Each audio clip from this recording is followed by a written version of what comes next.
A very good morning. Jai Shri Krishna Guru. Thank you for joining Shri Guru Charitra Parayan. Om Shri Gurubhyo Namaha, Om Shri Ganeshaya Namaha, Om Shri Saraswataya Namaha, Om Shri Guru Dattatreya Namaha, Om Shri Mahalakshmi Namaha. Gurur Brahma, Gurur Vishnu, Gurur Devo Maheshwaraha, Guru Sakshat Parabrahma, Tasmai Shri Guruve Namaha. Shri Guru Charitra Parayan. Today we'll begin with a new chapter, that is chapter 14, Shri Narsimha Saraswati rescues Sayamdeo. This chapter narrates how Sayamdeo, the village officer of Vasar Brahmeshwar, was protected by Gurunath from being killed by the Muslim Nawab. Siddhamuni continued with the narration while Namdarak excitedly listened. Sayamdeo was very happy at the darshan of Sri Narsimha Saraswati. He was even more happy that Sri Narsimha Saraswati graced his home and sanctified it. His wife, Jakhai also was very happy that Gurunath had accepted Bhiksha at their house. At that time, a great worry was weighing on Sayamdeo's mind. He told his problem to Sri Narsimha Saraswati and prayed for his guidance and help. See, it's very important to understand the profound truth when the great masters, the great divine beings, come to your house, visit your house, and accept or partake of the offerings that you offer to them. And you know what? It is a great blessing or a merit that you must have earned when they come and accept or partake of the offering which you have, offered to them. Like here, Sayamdeo and his wife are extremely pleased that Gurudev has bestowed that grace on them. You know why? When the divine beings visit your home or any of the holy places, they sanctify that place. They purify whatever the evil or anything that is bad that is going to happen, they avert that calamity. It does not mean that that calamity will not happen. That calamity is programmed to happen, but the impact is only 10%. I'll tell you a very beautiful example in my own life that has happened. This is way back in time. This is 3 years back almost, probably in 2017. My Krishna Guruji visited this body's parents sometime, I think, in March. Yeah, Feb. At that time, my parents, this body's parents, were redoing the house. They were laying the new floor and something that they were trying to renovate the house. And I was in Germany at that time. So my Krishna Guruji, you know what he did? He just did a FaceTime and he was showing everything. And after that visit, 4 days later, I didn't even know anything about this. 4 days later, my mom had a kitchen mishap in which, like, the mixer burst open while it was grinding, and the blade came and cut her finger. Literally, it cut her finger into half, and the tall finger. And then what she did is she didn't know what to do. The blood was oozing, and suddenly she saw the piece of that finger fallen down. She picked it and she just kept it intact and she held it tight and she was trying to search for my dad. The blood was oozing and she was a diabetic patient as well. And then she ran out of the house for help. Suddenly, a neighbor of ours happened to see her in that state and he immediately took her to the hospital. Now, do you say that, oh, that mishap has happened, your Gurudev had come and this a mishap happened? No, on the contrary, something big, a big calamity was going to befall. And because of my Krishna Guruji's visit, he sanctified and he removed that impact of that event. On the contrary, it just went into a minor event. Imagine, had the blade come and fallen on other paths, it could have been a rice or it could have been any other place, then the repercussions would have been quite severe. Here, it was just a finger. Yes, she had to undergo the surgery. It was a difficult moment. She couldn't move her hand for a few months. She couldn't use that. Her finger was, it had to be done a plastic surgery. All that happened. She had to undergo a procedure. Everything happened. But you know what? The Lord himself came in some form and saved her life from something bigger happening It went off in a small event. But can anybody understand? Neither this body's parents did realize. They were all crying over what had happened. On the contrary, they didn't even understand the grace of the divine, that something from a bigger calamity, something very small happened. And it was not that bad at all. She was able to recover in 3 to 6 months. Everything was fine. It was all fine. It's okay. Yeah, she can't use that finger much, but still okay. But today, her eyes is not lost, or something else major has not happened. But this is what we have to be extremely thankful about. So, this is what the great gurus do. And we don't understand. We cannot even recognize. But what we'll do, we'll blame God. Oh God, why did you make this happen? And they were all brooding, crying. On the contrary, why can't you just be happy? Okay, the bad thing is over, it's happened, and let us move on. That is not the attitude, unfortunately. We always have to blame God. Oh, this event has happened. Oh, my life in such a miserable state. On the contrary, you're not understanding what He's doing. He's doing for your well being alone. It could be anybody. See, to be like this morning, my Krishna Guruji was giving a very beautiful lesson. See, as a human being, as the mortal body, we always have this hatred, ill will against people for whatever reason. They could have done something bad to us. It could be for whatever reason, right? Some unfavorable events have happened, but we hold that within our mind. And that event has really hurted us. They have done bad to us. And that bad is always, it has left a bitter taste in your mouth, terribly. And especially to those who you believe. Forget about the world doing. See, when a stranger does, it actually doesn't even matter, because that is how the world is programmed to behave.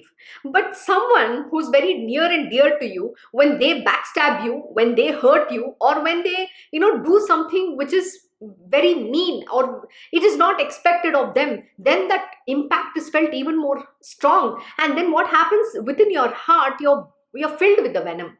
And when you're filled with that venom, it is difficult to overcome that. And even though you have let go of it, but sometimes the trigger happens when that name is heard. Your everything from the past, that memory comes back and stands in front of you, and then it is very difficult to get over it. But you know what my Krishna Guruji taught? He said, why are you carrying it? It doesn't matter. To being divine means you have to be good. What he's saying is that let the world do whatever they want. They can be as bad as they want. But why are you leaving your inherent nature, which is that goodness, the godliness, that love? See, Lord Shri Krishna stands for love alone. So why is that love forgotten? And He loves everybody unconditionally. In His world, He will grant everything to everyone. And even especially to His enemies, there's no enemy, but He doesn't have any enemy. People think He's their enemy. That's a different story, how anyone can think. But in His world, there are no enemies. But yet, even though to the worst creature, He will still bestow upon them, no matter what they have done. That is who He is. To become that is not a joke. It is not an easy thing at all. Even for somebody who's on the path of spiritual and are learning under these great masters, it is not easy. Why? Because the mind comes about, the memory still, it's carrying that events, that bitterness is still there. So you have to overcome, and this is a long drawn process. So what does the Guru do? Is he purifies your heart, he stirs you up, and he uses various events to bring that bitterness that is still there. The residue is still existing somewhere, and that is what he's trying to completely get out of your system. Because if you don't get out of your system, then what happens is that Ganga, which is so holy, we drink Ganga Jal believing that we'll attain moksha, and on the contrary, with that venom, that one dot of potassium cyanide in that converts that whole Ganga into poison. Then we can't drink that Ganga water, because it is full of poison. Similarly, God realization cannot happen because your heart is still having that bitterness. Somewhere that venom is still existing within your being, which is not going away, and it has to go out of your system. And that can happen over a period of time alone. It is not one day's process. And please remember, like the gurus understand this truth. So they polish you, they every day clean you. That's a cleansing process. So the purification of the heart and the mind is extremely important. When you are purified 100%, then nobody else except the Lord Almighty is the only one who resides over there. Only then can you welcome Him in your heart. Not with this, even if there is a little bit of venom, then you can't welcome Him, because how can He come where there is a bitterness? because he's only known for unconditional love, and he only cares about well-being of everybody in this universe. That is what it means to be Lord Shri Krishna. And to be Lord Shri Krishna is no joke, and nobody can be him except him alone. So to become that, to become great, is not easy. So you have to walk the path. The path is going to be very tough, it's going to be treacherous, but you have to walk the path because the Lord himself is holding your hand and guiding you through that path. So why fear when I'm here, like Baba says? So, this is a very important thing to understand, and be very grateful for such divine masters when they visit your home. You know what, today people do not acknowledge or understand when my Krishna Guruji visits their home. Very few people, hardly anyone understands the greatness of what it means for someone like my Guruji to come and partake of the offering. They just treat him, oh, he's some ordinary human being, unfortunately. And that is why we decide where we want our Guruji to go or not, because if you don't respect the great master, what use is it in? It's not like you're treating him like he's some ordinary person or some relative of some friend of yours who's visiting. Please don't ever do that. And this is an important lesson for you to understand. See, we are talking about Guru Charitra, the nature of this great master. What are his qualities? What are his attributes? What are the things he does? Who he is, how he is. Can you even understand him? He's Athanga Sagar. Athanga Sagar means limitless ocean. We can never understand the profoundness of this great master, but we are through these anecdotes, through these leelas, which when with various incarnations, whatever that they have performed, it's only giving you an understanding that how do you recognize him, how do you find a guru, how do you search for a guru, and when this great master comes in front of you, how do you need to have his grace to recognize him. So these are the very important lessons. So don't ever forget. And next time when you have such a holy being visiting your place, treat him like the God Almighty. Don't treat him like some ordinary human being. So Siddhayogi narrates further how Sri Narasimha Saraswati solves Saim Dev's problem. The Muslim ruler of the region was not well disposed towards Hindus and especially Brahmins. Every year he used to call a Brahmin Pandit to his darbar and kill him. Secretly, he found great pleasure in this demonic act. That year, the turn seemed to have fallen on Saim Deo. Saim Deo was summoned to visit the darbar. He knew fully well what fate awaited him. He would never again have the pleasure and fortunate of darshan of Gurunath in this life. Alas, there can be no escape for him from the summons of the Nawab. Sri Narasimha Saraswati told Saim Deo that he need not entertain any fright about his visiting the Nawab, that the latter would not be able to do any harm at all, and that he, Saim Deo, would be returning home safely and happily too. He further told him that he, Gurunath, would be staying on at Vasar Brahmeshwara till his return. He thus sent him with his blessings. See, when your Gurudev is there, their blessing is itself is a firewall. There shall be no calamity that can befall you. Nobody can even touch you. You need to understand this. That is the power and the grace of the great master. So please hold on to their feet humbly. Love them. Have absolute faith, complete surrender, unconditional pure love and exclusive devotion unto the lotus feet of these great gurus, because that's the only thing that you can seek from them is their blessing, their protection, their benediction on your head at all times. That is what will sail you through in surviving this material worldly existence. And they are the only ones who can save you, cross across the ocean of this material worldly existence and show you to the other side of the shore. Saim Deo reached that court of the Nawab. The Nawab felt greatly elated at the sight of Saim Deo and the prospect of the fulfillment of his vicious scheme. But alas, as soon as these vicious thoughts started rising in his mind, he saw an apparition. He felt that a fierce-looking Brahmin with fiery looks and holding heavy weapons was attacking him and showering blows mercilessly on him. His body started seething with torturous pain. He prayed to the apparition for forgiveness and said he would never in future commit the crime of killing or causing injury to anyone. The apparition disappeared and in its place was standing Saimdeo, the meek Brahmin. The Nawab treated Saimdeo with great respect and honored him by giving him many rich gifts. Saimdeo returned home most happily and with his heart overflowing with gratitude towards Sri Narsimha Saraswati. After reaching his place, he rushed for darshan of Gurunath and fell at his feet, praying him to remain there forever and never leave him.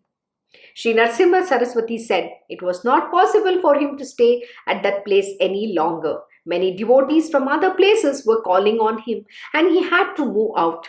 He added that his grace and blessings, however, will be ever with him and his family and said that after 16 years, he, Saimdeo, would have his darshan again at the holy Gangapur.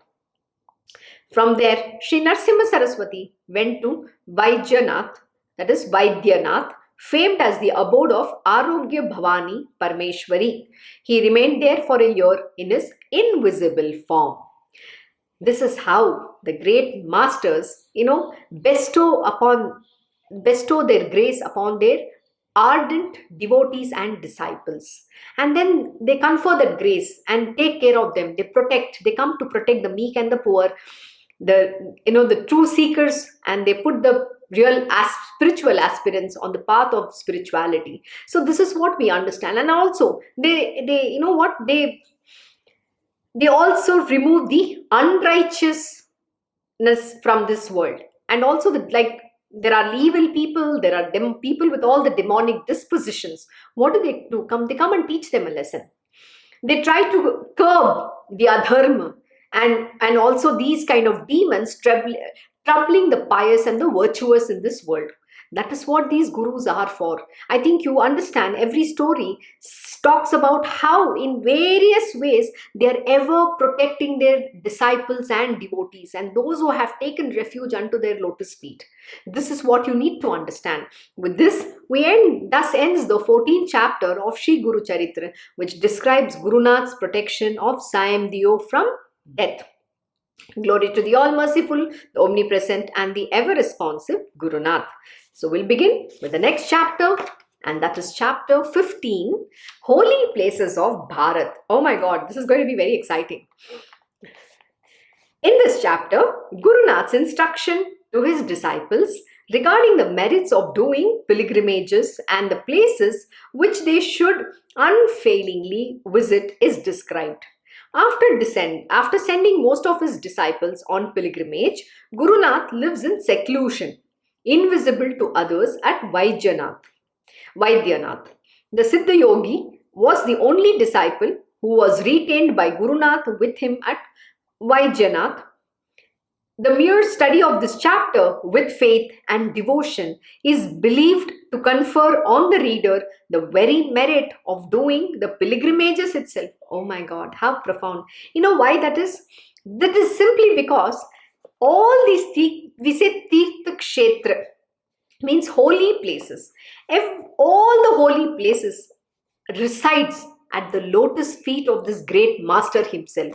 You don't have to visit any of these holy places. When you visit the Divine Lord Almighty, when you visit the real Master, it is comfort. The blessings you get you can't even imagine that you can get from all these visiting these holy places. It is much beyond them because all these holy places rest at his lotus feet alone.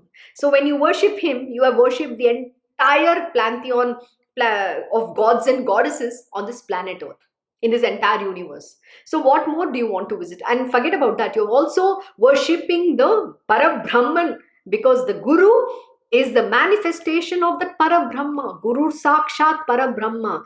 Please do not forget this. It is extremely important for you to remember. So let us learn about what are these holy places. And if you get an opportunity, you must visit the holy places, because it just gives you that feeling of understanding, oh, Gurunath visited here. This was the importance, because we've never paid and we have never bothered to know or learn about these holy places and why and its significance. We just know, oh, this place is Gangapur, okay, there is a Nirgun Padukas. That is all we know about. But that too, it is only known to those who are the devotees of Lord Dattatreya. Not everybody knows about it. So you must know. See, this is our holy land, and we don't understand the real spiritual significance of what these places are meant to be. So here, Narsimha Saraswati is going to share the details of what are these various holy places where we must in our lifetime make just plan to visit.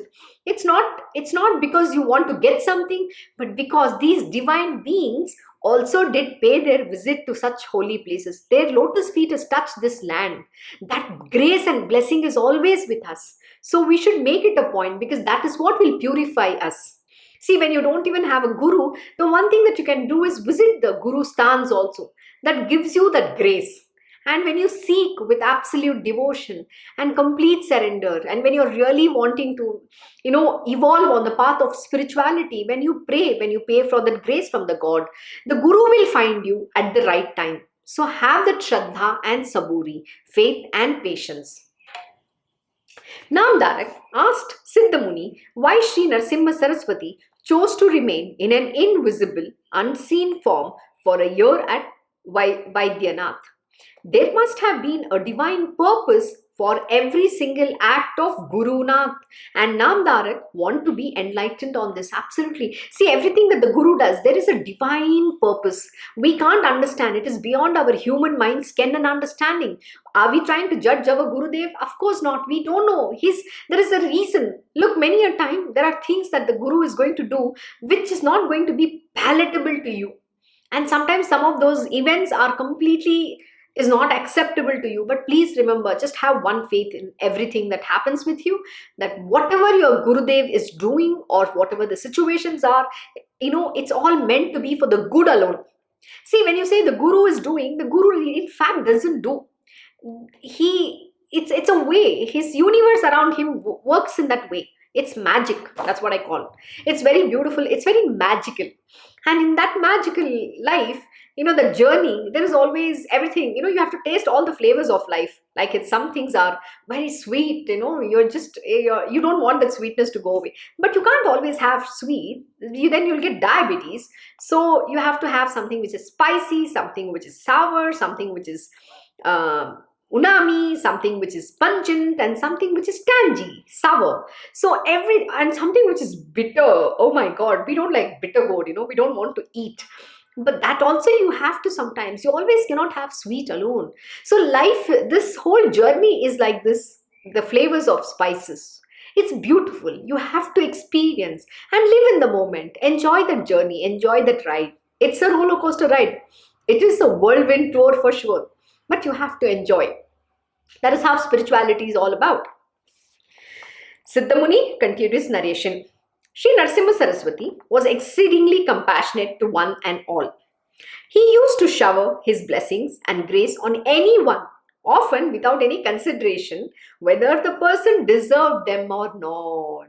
Oh my God. See, this is who the great beings are. They don't differentiate somebody is good, somebody is bad. In their world, everybody is the same. They're all mere mortals who don't understand, who are covered with ignorance completely. So what can he think about them? Nothing. But you know what? He's just a compassionate being. He understands that these people are just, they're all there because of their karma. So he is very kind. He bestows upon them everything. And he doesn't bother about whether they are good, ugly, bad, whatever. He doesn't classify them into anything. People of all sorts, good, bad, and indifferent, used to come to him. See? Some were, of course, genuine seekers of the spirituality.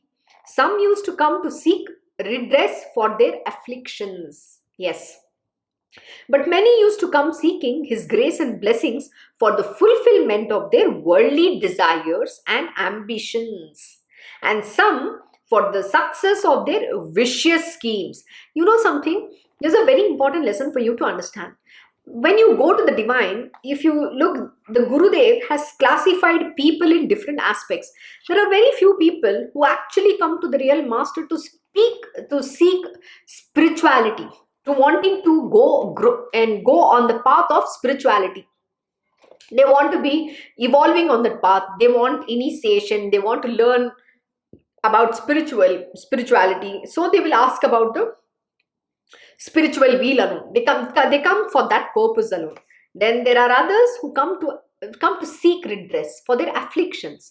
They might have some disease, they might be suffering with something, they don't know what to do, they are at their wits end. So these kind of people come. The next people who come to them also, those who just come to seek his blessing and grace for the fulfillment of their material worldly desires and ambitions. I want a job, I want a marriage, I want $1 billion.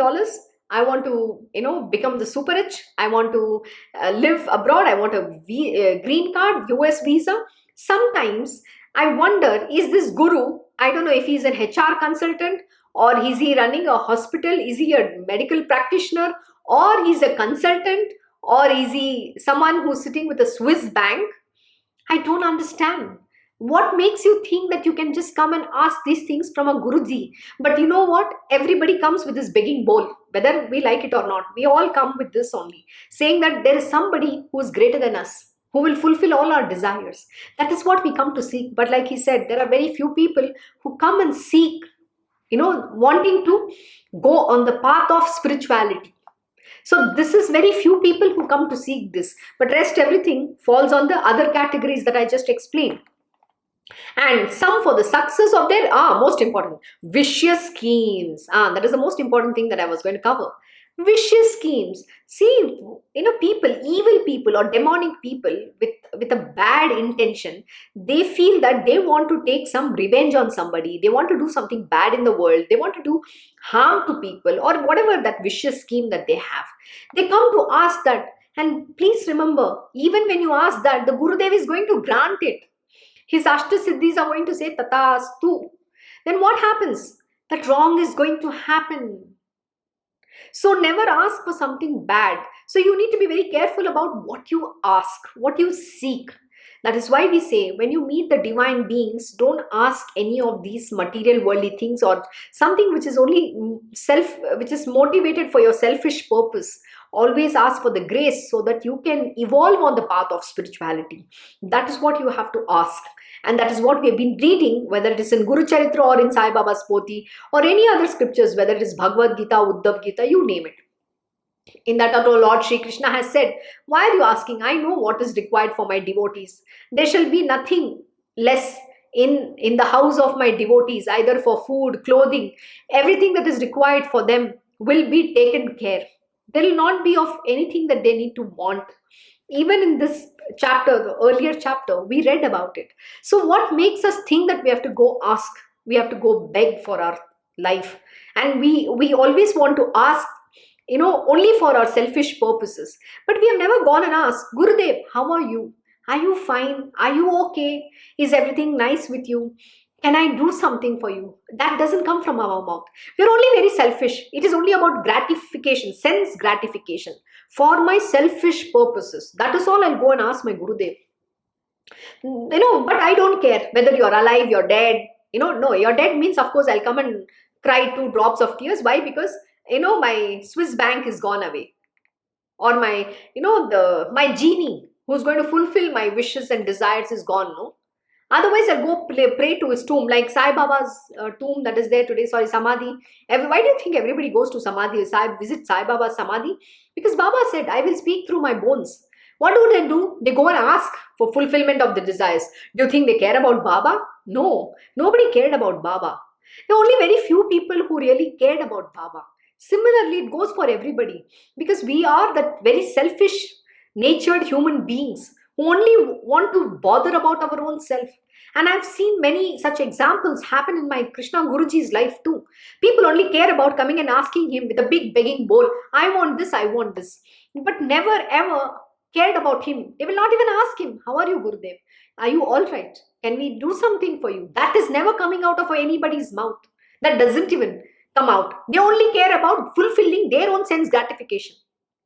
And my Krishna Guruji is ever compassionate. He is like, okay, you sanctioned, everything is sanctioned. Tatastu. Yeah, you want more? I will bestow upon you more. You want $1 billion? Yeah, he will give anything you want. That's who they are. They are not going to see about, what you did to them, what you didn't do to them. It doesn't matter. They only care about your well-being, and they will keep granting stuff as much as you ask. They'll keep bestowing upon you. So likewise, the success, some for the success of their vicious schemes, something bad and evil thoughts, that also they'll come and ask the Gurudev. That is also said Tatastu. So never ask anything bad. Please remember, always ask for something which is good, which is only for the well-being of this entire universe. So Sri Narasimha Saraswati was distressed about it. What a unique opportunity they were misusing. See? This is a very important lesson. Why here? The Gurudev is going to go in incognito, or he's going to become invisible. Sri Narasimha Saraswati was distressed about it because people were just coming and asking him with a big begging bowl all the time. And he was just like, nobody's caring about the spiritual wheel. I am sitting here, the knowledge incarnate, and people don't want to come and take that knowledge. They don't want their good to happen. They are only bothered about I, me, myself. I want, US visa. I want this. I want that. That's what my Krishna Guruji once in one of the satsangs he said. I don't know why people come and write to me the most stupidest thing. It has also been instructed very clearly. Don't send me message. But you know what? A human being is a dog's tail. He will end up sending again and again this message to the same thing which he is asked not to do. Why? What makes you think you can do that? Here exactly what Narasimha Saraswati is saying. People just keep troubling me, unnecessarily asking for all the nonsensical stuff, whereas they forget the real wheel that they can come and seek from me, that they can get from me, that they can learn from me. What a unique opportunity they are misusing. Misusing. Just because the divine beings are with you, why are you misusing that unique opportunity? Why can't you learn? Why can't you go ahead on your path which is going to give you that spiritual wheel? On the contrary, you're wasting, and you're not only wasting your life, you're wasting everybody else's life here. He thought. He had come down like a kalpa vriksha for the moral and spiritual regeneration. See, what is the purpose why he manifested? He had come down like a kalpa vriksha for the moral and spiritual regeneration and uplift of people. But unfortunately, most people were not able to realize this and use his presence and grace and blessings for that high purpose. Yes, nobody can recognize. Today, the same thing is happening with my Krishna Guruji as well. He is there for the last, since the time he has manifested in this body, it has been more than 21 years. But there were hardly handful of people who have really used his presence to evolve on the path of spirituality. But everybody else is misusing. What they do? They come and beg, beg, beg, beg. And then what? They don't even acknowledge that my Gurudev has taken care of them. Yeah, they'll take everything, they'll be extremely satisfied, and then walk away, take a big knife and stab at your back. This is exactly what the human beings do. That is what they're capable of. And nobody cares about their own spiritual wheel. And they misuse that, that grace that the God has given you, that opportunity to come and, learn from him. They don't want that. They have to come and talk about their problems. He's not your problem solver. He's not a psychiatrist, or he's not the shrink whom, they say a shrink who's sitting here to give you that advice. He's not a psychiatrist. People come and talk about their mental issues. People come and talk about their mind stupidity that is there. Why can't you focus on your spiritual wheel? They don't have that, they only want to come and talk all the nonsensical stuff to the Guru. That is exactly why the Gurudev is sitting here. So that he can, fulfill all your sense gratification. He can give you everything that is required in your material world. Take care of everything that you want in your world. And then what? And you get lost into that material worldly bondage, in the lust and greed. Is that why the Gurudev has come here? Actually, he's here. Narasimha Saraswati is very clearly explaining. He's saying the only reason why he's manifested is for the moral and spiritual regeneration and to uplift the people. But unfortunately, most people were not able to realize this and use his presence and grace and blessings for that high purpose. And nobody's using for that higher purpose. They're only bothered about their own selfish motivations. I, me, myself. Further, he felt that although he himself was beyond all bounds of karma and all laws of nature, yet his relieving all kinds of people of their affliction, superseding the operation of the laws of karma, would not be congenial to the ultimate good and might weaken the moral order even more. Wow, this is extremely profound. Let me read this again.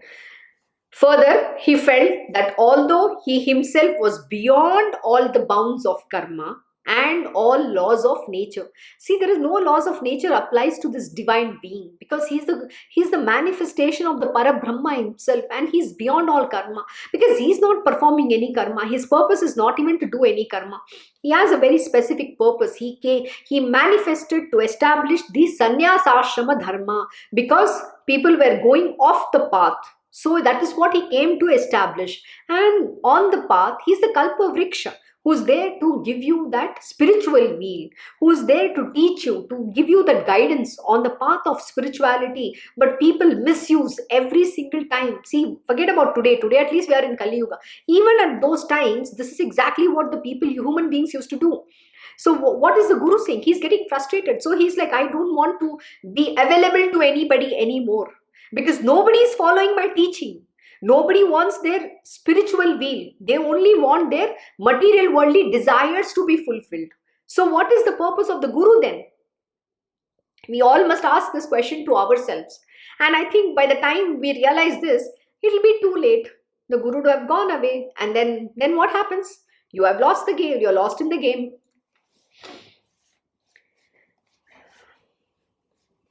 So he's saying, further, he felt that although he himself was beyond all bounds of karma and all laws of nature, yet his relieving all kinds of people of their afflictions, superseding the operation of laws of karma. What was he doing? By relieving the people of their afflictions, he was superseding the law of karma. I'll tell you why. The reason is because the affliction is there because of somebody's karma. So, what is the Guru does? The Guru has the power to override that karma. The Guru can, redeem whoever he wants to. But what is he saying? He's superseding the laws of karma. Would not be a congenial to the ultimate good. So it cannot be congenial to the ultimate good by doing that constantly, because see, they have to go through their karma. Like my Krishna Guruji will say, whether or not as this body, you have to suffer for the prarabdha karma. But only thing is, he's cushioning that karma. The impact is only felt 10%, but you will have to go through that situation. Whatever the event is going to happen will happen. So, but when you're lost in the divine Lord, the impact of the karma is not felt. But even if it is felt, it is only 10%. So that is what you need to understand. And then, and might weaken the moral order even more, and might weaken the moral order even more. Thus thinking, Sri Narasimha Saraswati decided that he should withdraw himself from people for some more time at least. What is he going to do? He is going to withdraw from the people, because when the people come, this is exactly what they keep on doing. See, even they might not open their mouth and ask. See, you need to understand how the divine Lord works, or how these great beings work. Even if you don't open your mouth and ask, but if you have a thought in front of them, some thoughts going in you, that has already reached them, because they are all knowing. Please remember this. So since they're all knowing, the thought has already reached them. And then what happens? Then, any which way whether it directly or indirectly, you've communicated it to them. So they have to then do the needful. They are not going to deny anybody anything. Please remember. And then what happens? Then they are going to, you're only, you're putting them in further more trouble. And many a time, the Gurudevs take it on themselves. Like my Krishna Guruji wears himself out by taking on lot of people's troubles on himself, and his body now cannot handle. His some of his body parts are just giving off, because that body itself is a defect initially, due to whatever the suffering it has undergone and some of the disease that it has. Now by taking on more and more and more karma on this body, the body doesn't have the capacity to handle itself anymore, and so we want to keep away. Today my Guruji, the reason why he is going to go incognito is for this reason, because people are not serious about their spiritual will. They only care about their own material desires. And most important, when we are having this bitterness against each other, that bitterness, that venom, it is suffered by the divine being. You know why? Because we are hating each other.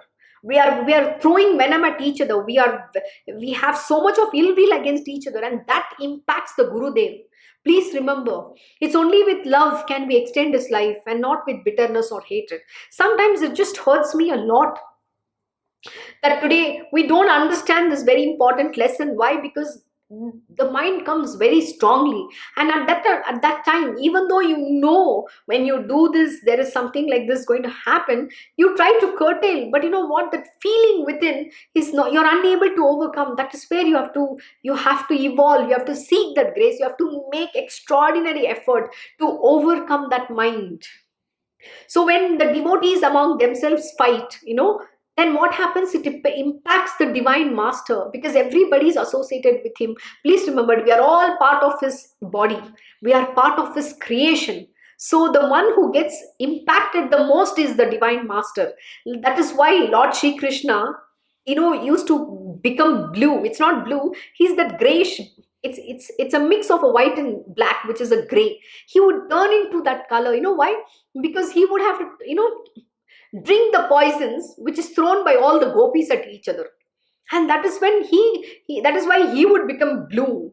Not because he was blue, because that's the poison he had to drink for everybody. And everybody did this because they love him the most. And they could not take each other. So where is the question of becoming Lord Shri Krishna? Are we even standing his lesson? No, we don't stand. Unfortunately, we bring into our ego so strongly that we don't want to live his lessons. Yeah, we understand the lesson, but yet the application of the lesson doesn't happen. Why? Because you have to put a lot more effort to apply that lesson. The fructification of lesson happens only with the grace of the Guru, when the Guru is pleased with you. So you have to show that effort, you have to make that effort. It is not going to come easy to you. Please remember this. To be becoming divine is not an easy task.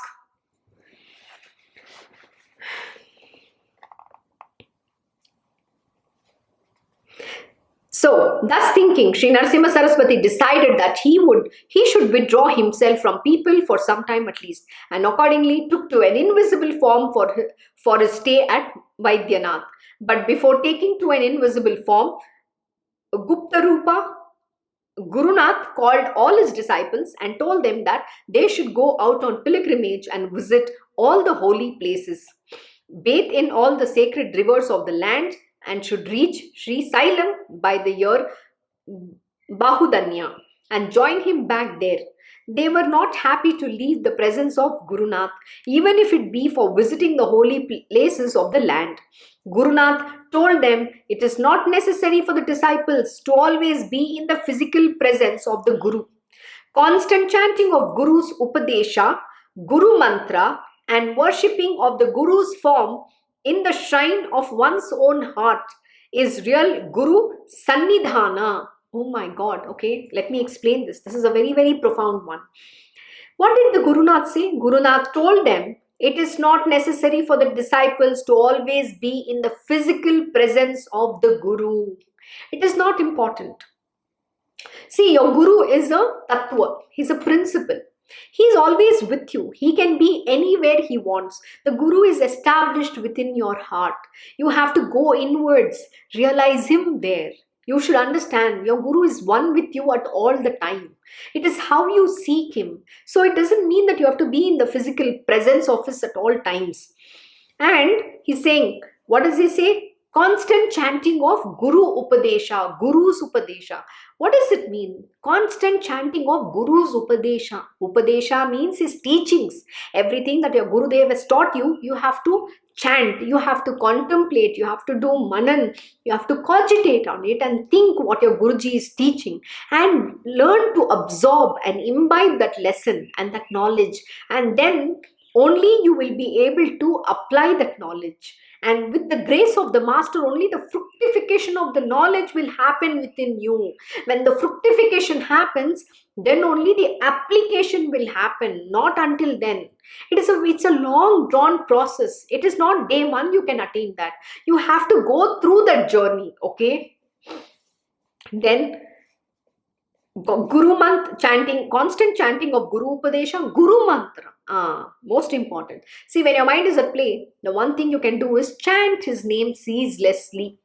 Doesn't matter what the thoughts are, what is going to happen. Keep chanting the Guru mantra. Someday you will overcome. When you keep chanting the Guru mantra, your heart will become purified, your mind will be purified, your inner beings are all going to get purified. Do not underestimate the power of the Guru mantra, okay? Keep chanting. You might not experience any magic happening, but it will happen. It is happening, just that you don't recognize it. So keep chanting ceaselessly the Guru mantra, and worshipping of Guru's form in the shrine of one's own heart. The shrine of one's own heart, the Guru's form. You have to worship his form in the shrine of one's own heart. Your Gurudev has to be the form established within your heart, and that is where you have to offer him the worship. And when you worship there, it's the most beautiful. You're worshipping the entire divinities, your entire the Parabrahma you're worshipping. Please remember. So worship him. When you worship him, you're worshipping the divine Lord Almighty himself. That is the way to realize God. That is the path for God realization. And so worshipping of the Guru's form in the shrine of one's own heart is the real Guru Sannidhana. That is living close to the Guru. Sannidhana means what? Living close to the Guru. Even though your Guru is not physically present with you, when you do all of this, it equivalents to literally living with the Guru himself. I have got to be alone for some time, but I am indeed ever with you. Try to feel my constant presence wherever you will be and wherever you go. This is a very beautiful thing, and let me explain to you. I can only share my own experience here. You can feel your Guru's constant presence with you wherever you are, wherever you go. Even as I give my satsang here, I have the strange feeling my Guruji is right sitting next to me here and watching me and listening to me. Even though he's not sitting here, he's actually sitting in his room. It's a very weird feeling. The other thing is, no matter where I travel, he's constantly talking to me. I can just see him in everything. He's always around me, protecting me, taking care of me, teaching me, and those lessons are coming. Everything is happening. I don't even have to physically, he doesn't even have to be physically be there, but he's there. Even when I go at work, he's teaching me, he's guiding me through whatever that I do. That is how your Gurudev is. He's omnipresent, he's omniscient and omnipotent. So understand his omniscience, that he's ever there, he's always with you. He's omnipresent, he's there with you everywhere in this universe, no matter where you go. That should be your faith in your Gurudev. Have that absolute Shraddha. Try to feel my constant presence wherever you will be and wherever you go. Further, for the yatis, sannyasis, pilgrimages constitute the most beneficial and necessary discipline. The mind gets purified and steadied thereby, and one will experience a higher state of consciousness and divine awareness. Why do we go on pilgrimage? That is what Narasimha Saraswati here has explained. He says, for the sannyasis, pilgrimages constitute the most beneficial and necessary discipline. Because the sannyasis are wanderers, they have to keep going from place to place to place to place. And most important, and if you also know that Lord Dattatreya is an avaduta, he's ever free, he's roaming all over the world, he's everywhere, he's present everywhere at all times. That's the most beautiful thing. You have to become an avaduta, free. You're a free being. There is nothing to bind you. And today, this is exactly what my Gurudev is going to do. He wants to finish. He's taught enough, 21 years. And even if we, as his disciples and devotees, do not follow his teachings and do not live, what more the Guru can teach you? He's saying the same thing over and over and over again, a million, billion, trillion, and a zillion times. But can that knowledge enter this dull brain? Please, make little effort. You have to make that effort so that the knowledge can enter. What is he saying? Be your good self. Doesn't matter how the other person behaves. But that small knowledge is very difficult to enter. Why? Because we're so annoyed and angry with another person. And you know what the mind tells? Oh, the Guru is supporting the other one. No, he's actually supporting you. He's saying, it's okay, let them go in their gutters. You rise above. You have the opportunity to become divine. Actually, we can't see in that capacity. See, because we are unable to see beyond our nose. We cannot fathom the Guru's ways. So what happens? Our mind judges the Guru also. It doesn't spare anybody, unfortunately. So you have to control the mind. You have to do this sadhanas. You have to purify your heart, your mind, and only then the surrender can happen unto the lotus feet of the Guru. The surrender is not happening. Why? Because the mind and ego is still there. We have to overcome. The surrender is it's a process. It doesn't happen overnight. It's a long drawn process, and you have to evolve that path. So most important, live his lessons. That is what he's saying. And then what? Further, the pilgrimages constitute the most beneficial and necessary discipline. The mind gets purified. So when you visit the holy places, the mind gets purified and steadied.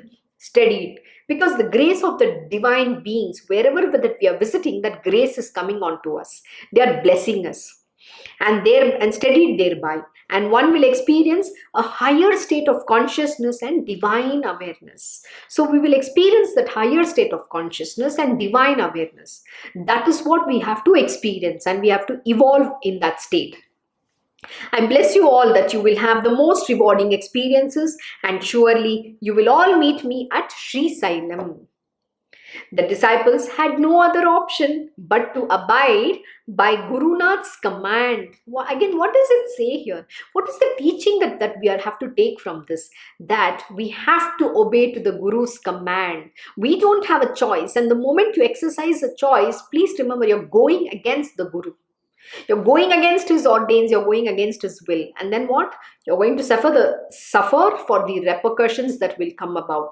So never go against your Guru.